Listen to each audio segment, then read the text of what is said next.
Student से सीधे बात करने के लिए आया हूं। आप सब लोग समझदार हैं, पढ़े लिखे हैं। मेरी बात को बड़े ध्यान से सुनना और गौर करना। नीट का पेपर लीक हुआ है। हर बार की तरह इस बार भी जांच सीबीआई को सौंप दी गई है। हर बार की तरह इस बार भी सीबीआई ने 10-15 लोगों को गिरफ्तार कर लिया है। हर बार की तरह इस बार भी 3-4 महीने में ये सारे छूट जाएंगे, इनको बेल मिल जाएगी। और हर बार की तरह इस बार भी ये सारे छूटे हुए बदमाश फिर से अगले साल के नीट के पेपर को लीक करने की तैयारी शुरू कर देंगे।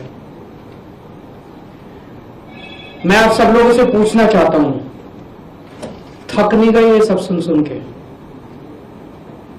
बड़ी घिसी पिटी सी स्क्रिप्ट है, बड़ी घिसी पिटी सी स्टोरी है।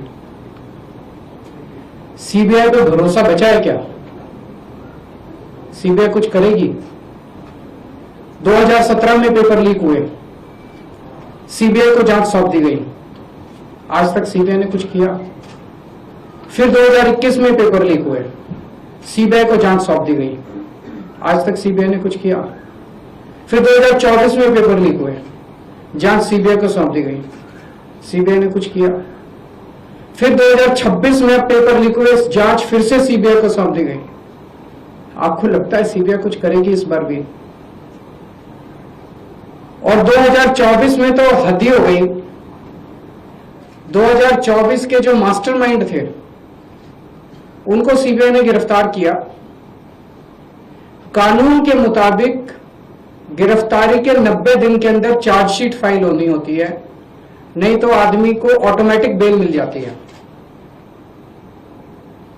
सीबीआई ने सो कॉल्ड मास्टरमाइंड को गिरफ्तार किया और 90 दिन में सीबीआई ने चार्जशीट फाइल लिखी और उसको ऑटोमेटिक बेल मिल गई। क्यों? आपको लगता है कि सीबीआई ने इसलिए चार्जशीट फाइल नहीं की क्योंकि सीबीआई इनएफिशिएंट है? ना, सीबीआई इनएफिशिएंट नहीं है। सीबीआई में बड़े अच्छे अफसर हैं, क्योंकि सीबीआई उन्हीं लोगों को रिपोर्ट करती है जो इस देश में पेपर लीक करवा रहे हैं। सीबीआई किसी को सजा दिलवा ही नहीं सकती। एक बार सारे देश की भी बात करते हैं। 2014 से जब से मोदी सरकार आई है, टोटल हमारे देश में 93 पेपर लीक हुए हैं, 93, और इनमें अधिकतर paper double engine, triple engine की बीजेपी की, एनडीए की सरकारों में लीक हुए हैं। लगभग 6 करोड़ युवाओं का भविष्य इन 93 पेपरों में बंद था। 6 करोड़ लोगों का भविष्य बर्बाद हो गया इन 93 पेपर जो लीक हुए। इनमें मोस्टली पेपर लीक हुए राजस्थान में, उत्तर प्रदेश में, उत्तराखंड में और गुजरात में। इन 4 राज्यों में सबसे ज्यादा पेपर लीक हुए। इन चारों राज्यों में बीजेपी की सरकार है। तो ये इत्तेफाक नहीं है कि इन चारों राज्यों में बीजेपी की सरकार है, केंद्र में बीजेपी की सरकार है, नीट का पेपर लीक हो गया।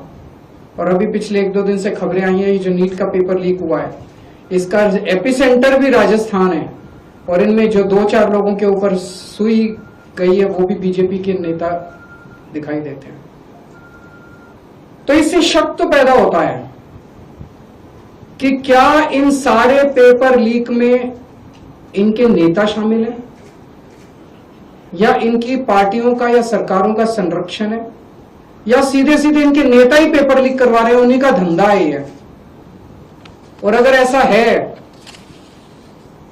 तो सीबीआई की जांच इसमें बेचारी क्या करेगी? सीबीआई इसमें बेचारी क्या करेगी?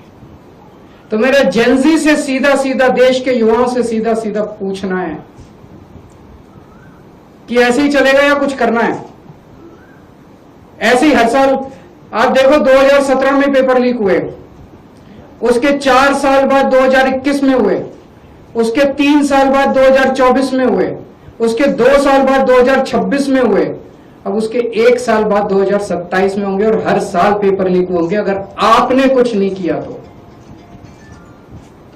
अगर नेपाल का और बांग्लादेश का जेनजी सड़कों पे उतर के अपने देश की सरकारों को बदल सकता है, तो हमारे देश का जेनजी पेपर लीक करने वाले मंत्रियों को जेल नहीं भेज सकता है। मुझे अपने देश के जेनजी पे पूरा भरोसा है। ये देश आपका है। इस देश के नेताओं को इस देश में कोई इंटरेस्ट नहीं है। इस देश के नेताओं के बच्चे विदेशों में पढ़ते हैं। हमारे देश के एक बहुत बड़े नेता ने कहा था, जरूरत पड़ी तो झोला उठा के चल लूंगा। मैं और आप तो झोला उठा के नहीं जाएंगे ना। हमारे बीवी बच्चे तो इसी देश में रहते हैं। हम तो इसी देश की पैदाइश हैं, हम तो इसी देश की मिट्टी के हैं, हम तो इसी देश के हैं। हमें तो इसी देश में रहना है, तो बचाना तो इस देश को हमें और आपको ही पड़ेगा। और अंत में एक बात मैं उन लोगों को कहना चाहता हूं जो लोग कहते हैं कि सिस्टम फेल हो गया, सिस्टम फेल हो गया, सिस्टम फेल हो गया। मैं आपकी भावना को समझता हूं, लेकिन जब आप सिस्टम की बातें करते हैं तो अनजाने में आप उन नेताओं को बचा रहे हैं जो नेता इस पूरे घिनौने खेल में शामिल हैं। अगर एक के बाद एक दर साल नीट के पेपर लीक हो रहे हैं, तो पैसा सबसे टॉप पे पहुंच रहा है, सबसे टॉप पे। ऐसे ही पेपर लीक नहीं हो जाते, नीट के जैसे पेपर ऐसे ही लीक नहीं हो जाते, पैसा सबसे टॉप पे पहुंच रहा है। तो जब आप सिस्टम की बात करते हैं तो आप उस टॉप को बचा रहे हैं, अनजाने में बचा रहे हैं। मैं जानता हूं आपकी मंशा नहीं है, लेकिन अनजाने में उस टॉप, ये सिस्टम कोई इमेजिनरी नहीं होता, फिक्शन नहीं होता, सिस्टम हवा में नहीं होता। सिस्टम के पीछे लोग हैं। सीधे आरोप लगाइए जो इस खेल के अंदर शामिल है, उनको जेल में भेजिए, सड़कों पे उतरिए, आंदोलन कीजिए और इस घिनौने खेल को बंद कीजिए।